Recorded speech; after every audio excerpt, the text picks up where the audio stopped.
Assalamualaikum warahmatullahi wabarakatuh.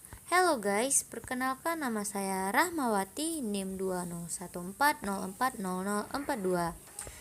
Baiklah, di video kali ini saya akan menjelaskan tentang merancang tes, penilaian sikap, dan juga penilaian keterampilan.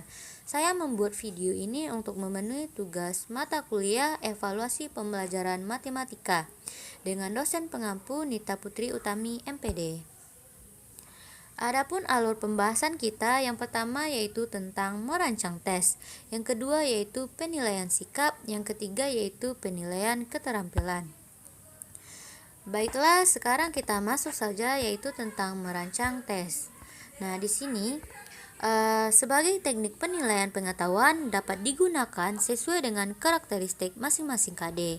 Nah, teknik yang biasa digunakan adalah tes tertulis, tes lisan, dan juga penugasan.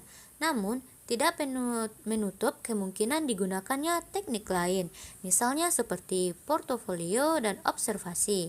Nah, skema penilaian pengetahuan dapat dilihat pada gambar berikut. Nah, inilah contoh dari skema penilaian. Yang pertama yaitu penilaian pengetahuan. Nah, di pengetahuan ini terdapat 4 penilaian. Ada tes tertulis, tes lisan, penugasan, dan teknik lain seperti portofolio dan observasi. Nah, untuk tes tertulis terdapat bahwa penilaiannya yaitu ada benar salah, pilihan ganda, menjodohkan, isian atau melengkapi, dan juga uraian. Kemudian yang tes lisan berisi tentang kuis dan juga tanya jawab. Yang ketiga yaitu tentang penugasan. Nah, di sini tugas yang dilakukan secara individu atau kelompok di satuan pendidikan atau di luar sekolah. Kemudian yang terakhir yaitu teknik yang lain seperti portofolio dan juga observasi. Nah, selanjutnya yaitu tentang contoh kisi. Nah, bisa teman-teman lihat di sini contoh kisi-kisi. Yang pertama yaitu ada kompetisi dasarnya, kemudian ada indikator pencapaian kompetisi, ada indikator soal, ada bentuk teks, dimensi program kognitif, ada nomor soal, dan juga ada bentuk soal. Nah, di sini saya menggunakan indikator yaitu untuk menentukan dan menganalisis ukuran pemusatan dan penyebaran data yang disajikan dalam bentuk tabel, distribusi, frekuensi, dan histogram. Adapun indikatornya yaitu untuk memecahkan masalah yang berkaitan dengan median dan juga modus data kelompok. Nah, indikatornya di sini yang pertama itu adalah peserta didik mampu menentukan median data per kelompok, dan ada indikator yang lain. Dan bentuk tesnya yaitu tertulis. Dimensi program kognitifnya adalah C3. Nah, nomor soalnya 1 dan bentuk soalnya adalah P3. Nah, selanjutnya yaitu melakukan tes. Nah, di sini ada 4. Yang pertama adalah tes tertulis dengan pilihan ganda. Kemudian ada tes tertulis bentuk uraian. Yang ketiga ini ada bentuk tes lisan, dan yang keempat ada observasi. Adapun contoh rubrik penskorannya di sini, misalnya di sini skor maksimal adalah 10. Nah, jika dia mengerjakan sangat baik atau SB, maka dia akan mendapatkan nilai A. Kemudian jika dia mengerjakan baik, maka mendapatkan B, dan jika dia mengerjakan cukup, maka mendapatkan C. Nah, skor yang kita peroleh ini atau skor akhirnya itu adalah skor yang diperoleh per total skor dikali 100 dengan keterangan jika siswa tersebut mendapatkan 90-100, maka nilainya A. Nilai 80-989 adalah nilainya B. Kemudian nilai 0-79 adalah nilainya C.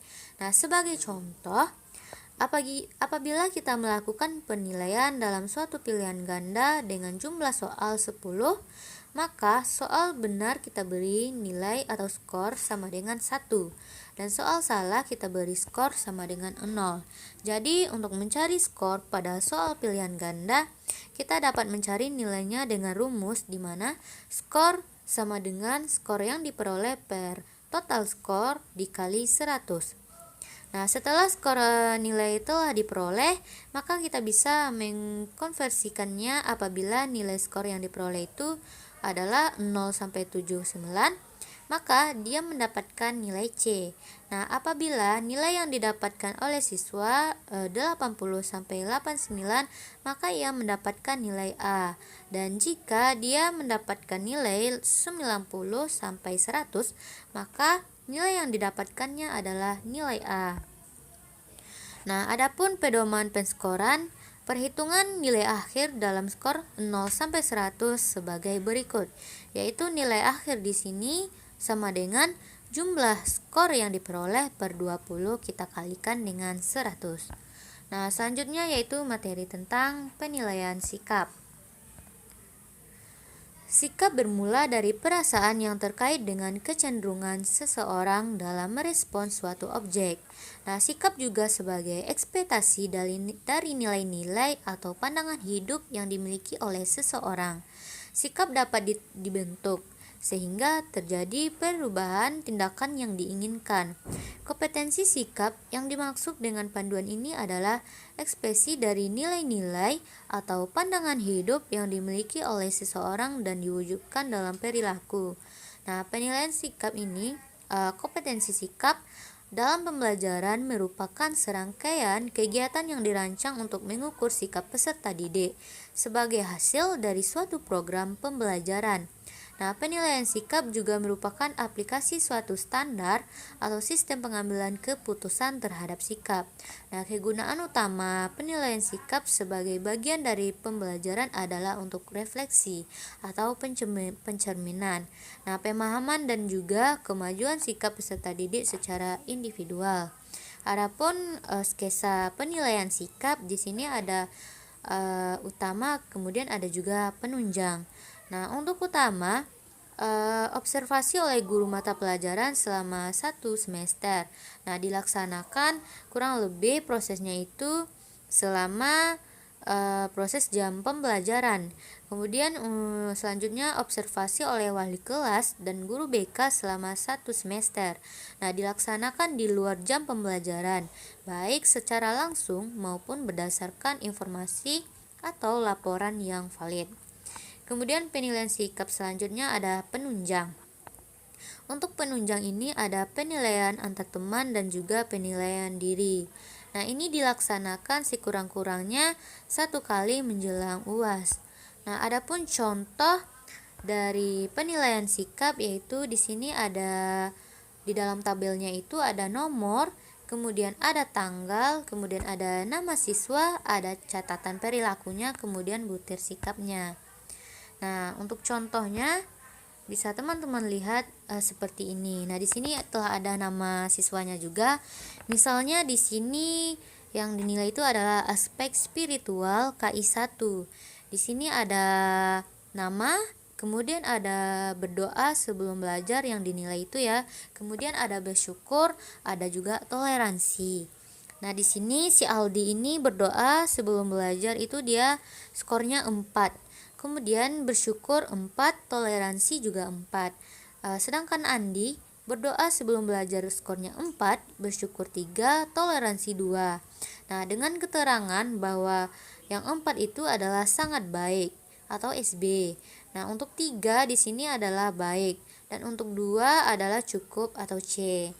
Nah, untuk skor yang terakhirnya, skor yang kita peroleh itu per total skor dikali 100. Dengan nilai misalnya 90 sampai 100, maka dia mendapatkan nilai A. Kemudian nilai 80 sampai 89 dia mendapatkan nilai B. Kemudian nilai 0 sampai 79 mendapatkan nilai C.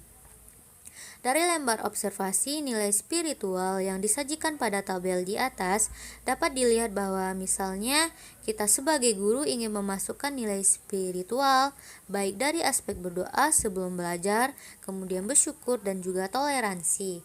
Nah, dari aspek ini kita bisa membuat nilai apakah dia mendapatkan 4 atau sangat baik, nilai 3 ataupun juga nilai 2. Dari setiap aspek yang kita amati. Nah, selanjutnya ketika kita ingin mencari nilai dari aspek spiritual, bisa kita gunakan dengan cara skor itu sama dengan skor yang diperoleh per total skor dikali 100. Nah, jika sudah dapat skornya. Selanjutnya yaitu pembahasan tentang penilaian keterampilan. Nah, penilaian keterampilan ini adalah penilaian untuk mengukur pencapaian kompetensi peserta didik terhadap kompetensi dasar pada KI 4.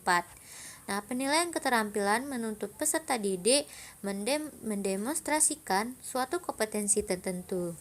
Penilaian ini dimaksudkan untuk mengetahui apakah pengetahuan yang sudah dikuasai peserta didik dapat digunakan untuk mengenal dan menyelesaikan masalah dalam kehidupan sesungguhnya, real life.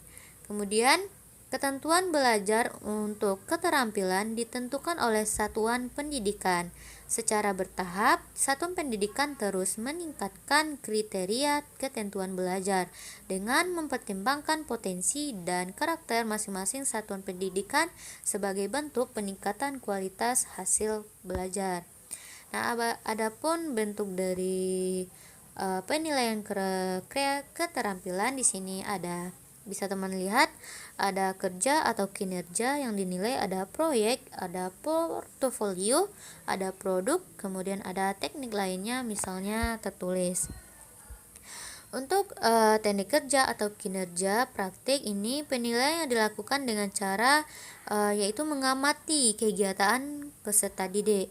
Untuk proyek, kegiatan yang menyelidiki yang mencapai perencanaan, pelaksanaan, dan juga laporan hasil proyek dalam kurun waktu tertentu.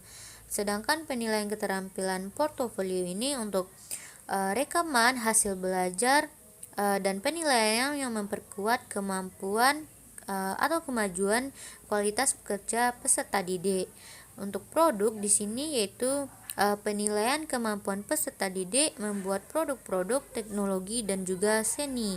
Dan yang terakhir yaitu teknik lainnya, misalnya teknik tertulis, yaitu dari penerapan keterampilan. Nah, selanjutnya yaitu contoh penilaian keterampilan. Nah, ini bentuk contoh dari penilaian keterampilan.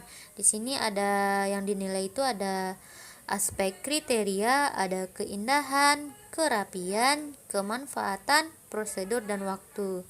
Nah, dengan nilai di sini ada sangat baik, baik, cukup, perlu dibimbing. Nah, untuk mendapatkan nilai yang sangat baik atau 4 dan juga ada cukup.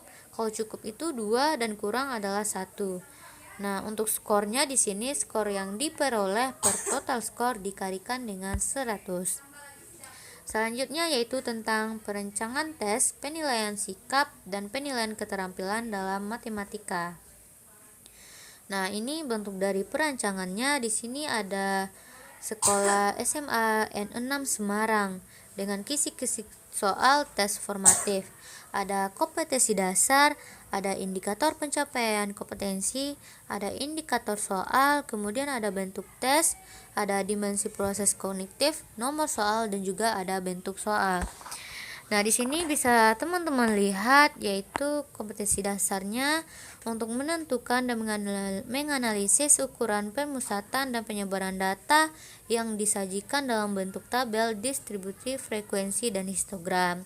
Nah, untuk indikatornya yaitu untuk memecahkan masalah yang berkaitan dengan median dan modus data kelompok. Untuk indikator soal yaitu peserta didik mampu menentukan median data per kelompok. Nah, dan juga ada mampu membentuk histogram dan lainnya. Bentuk tesnya yaitu tertulis dengan dimensi proses kognitifnya C3.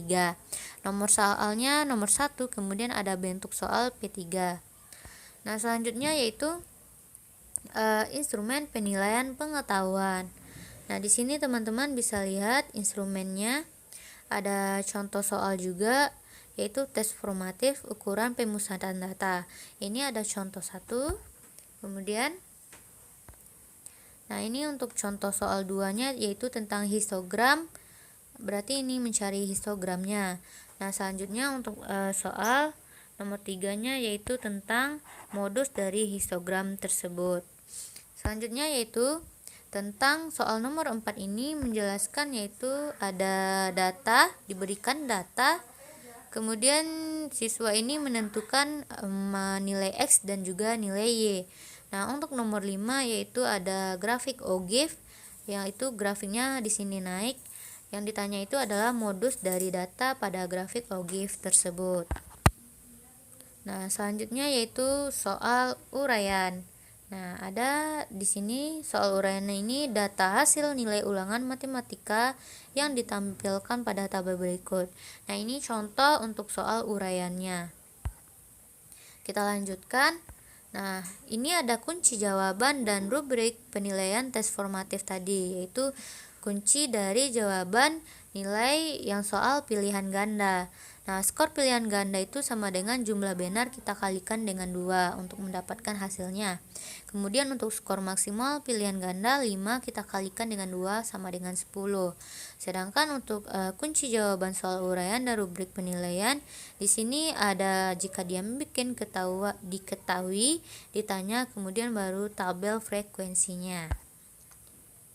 Nah, selanjutnya, ini bentuk dari kunci jawaban tabel frekuensi kumulatif kurang dari, kemudian ada juga ogive positifnya. Nah, ini untuk mengimplementasikan jawaban yang diperoleh. Nah, untuk jumlah skor di sini jumlahnya 10 dengan pedoman penskorannya perhitungan nilai akhir dalam skala 0 sampai 100 sebagai berikut. Nah, nilai akhir ini sama dengan jumlah skor yang diperoleh per 20 kita kalikan dengan 100. Nah, selanjutnya yaitu tentang lembar penilaian sikap. Nah, untuk lembar penilaian sikap di sini ada di dalam tabelnya itu ada tanggung jawab, yaitu tentang sikapnya ada tanggung jawab yang dinilai 1 sampai 3, kemudian disiplin, ada juga kerja keras. Nah, untuk rubrik penilaian sikap yang pertama itu yaitu ada tanggung jawab tadi dengan indikator yang dinilai, yaitu yang pertama selalu mengikuti kegiatan pembelajaran, skornya 3. Tidak selalu mengikuti kegiatan pembelajaran, skornya 2. Tidak pernah mengikuti pembelajaran, skornya 1. Untuk disiplin, selalu tepat waktu dalam mengumpulkan tugas, skornya 3. Tidak selalu tepat waktu dalam mengumpulkan tugas, skornya 2. Tidak mengumpulkan tugas, skornya 1. Nah, untuk kerja keras, mengerjakan tugas lengkap dengan langkah-langkah yang penyelesaiannya, skornya 3. Mengerjakan tugas tidak lengkap dengan langkah-langkah penyelesaiannya, berarti dia mendapatkan skor 2. Dan yang terakhir, tidak mengerjakan tugas, berarti dia mendapatkan skor 1. Nah, dengan konversi nilai, jika 1 sampai 3 berarti dia mendapatkan kurang baik atau dengan D, 4 sampai 5 cukup baik C, dan 6 sampai 7 baik mendapatkan nilai B, 8 sampai 9 sangat baik maka dia mendapatkan nilai A. Nah, selanjutnya yaitu contoh lembar penilaian diri siswa. Nah, untuk penilaian diri siswa ini kita hanya memberikan centang kepada kolom ya atau tidak sesuai dengan keadaan yang sebenarnya. Nah, di sini ada pernyataan yaitu tentang penilaian diri siswa. Yang pertama yaitu saya selalu berdoa sebelum melaksanakan aktivitas. Nah, jika dia mengerjakan maka centang di bagian kolom ya. Jika tidak maka kita centang di bagian kolom yang tidak. Kemudian yang kedua yaitu saya sholat 5 waktu tepat waktu. Nah, sama dengan yang di atas, jika dia mengerjakan kita centang di bagian kolom ya, yaitu dicentang. Yang ketiga, saya tidak mengganggu teman saya yang beragama lain berdoa sesuai agamanya. Yang keempat ada saya berani mengakui kesalahan saya. Yang keenam ada saya menyelesaikan tugas-tugas tepat waktu. Yang ketujuh, saya mengembalikan barang yang saya pinjam. Yang ke-8 yaitu yang dinilainya adalah saya meminta maaf jika saya melakukan kesalahan, dan sampai seterusnya. Dengan keterangan, pernyataan dapat diubah atau ditambah sesuai dengan butir-butir sikap yang dinilai. Nah, selanjutnya yaitu contoh tabel format penilaian antar teman. Nah, untuk format penilaian antar teman sama dengan penilaian diri siswa tersebut. Di sini ada juga kolom pernyataan, kemudian ada ya dan juga tidak. Yang dinilai di sini yang pertama, teman saya selalu berdoa sebelum melaksanakan aktivitas. Jika dia melaksanakan itu berarti kita centang di bagian ya. Kemudian jika dia tidak melaksanakan maka dicentang pada kolom tidak. Yang kedua yaitu teman saya sholat 5 waktu tepat. Yang ketiga ada teman saya tidak mengganggu teman. Nah, sampai seterusnya. Dengan keterangan di sini, pernyataan dapat diubah atau ditambah sesuai dengan butir-butir sikap yang dinilai. Selanjutnya yaitu tentang kisi-kisi penilaian keterampilan. Nah, untuk tabelnya di sini ada nomor, ada kompetensi dasar, ada materi, ada IPK, ada juga indikator soal, kemudian ada level kognitif, ada bentuk soal dan juga nomor soal. Nah, contohnya indikatornya di sini atau kompetensi dasarnya ya, yaitu 4.3. Menyajikan penyelesaian masalah sistem persamaan linear dua variabel dengan materi SPLDF. Nah, untuk IPK-nya membuat model matematika dari permasalahan kontekstual yang berhubungan dengan SPLDF tersebut. Nah, indikator soalnya disajikan permasalahan kontekstual, peserta didik dapat membuat model matematikanya. Level kognitifnya C6 dengan bentuk soal uraian, nomor soalnya yaitu ada 1 dan juga 2. Nah, ini ada contoh soal yaitu kerjakan soal berikut secara mandiri dan juga benar. Ada soal, teman-teman bisa lihat ada 2 soal. Sekarang kita lanjutkan ke kunci jawabannya. Nah, di sini untuk nomor 1, di sini Nunik membeli 1 kg daging sapi. Dengan di sini kita jawab aja, yang diketahui itu ada harga 1 kg daging sapi. Kita misalkan dengan X. Kemudian harga 1 kg ayam potong misalkan dengan Y. Nah, kemudian di sini itu kita harus membuatkan diketahuinya terlebih dahulu. Kemudian barulah kita misalkan daging sapi itu dengan X dan juga Y. Dan begitu pula dengan jawaban soal yang nomor 2. Baiklah, selanjutnya yaitu rubrik penilaiannya. Rubrik penilaian dari keterampilan. Adapun yang dinilai yaitu aspek yang dinilainya. Yang pertama itu ada tidak menjawab soal, maka skornya ada 0. Menjawab soal, jawabannya salah, skornya 1. Menjawab soal, jawaban benar tetapi tidak lengkap, mendapatkan skor 2. Yang terakhir yaitu menjawab soal, jawabannya benar dan juga lengkap, maka mendapatkan skor 3. Nah, dengan nilai skor yang diperoleh sama dengan skor maksimal dikalikan dengan 100. Nah, sebanyak itulah yang dapat saya sampaikan. Kalau ada kata-kata yang salah, mohon diberi maaf. Assalamualaikum warahmatullahi wabarakatuh.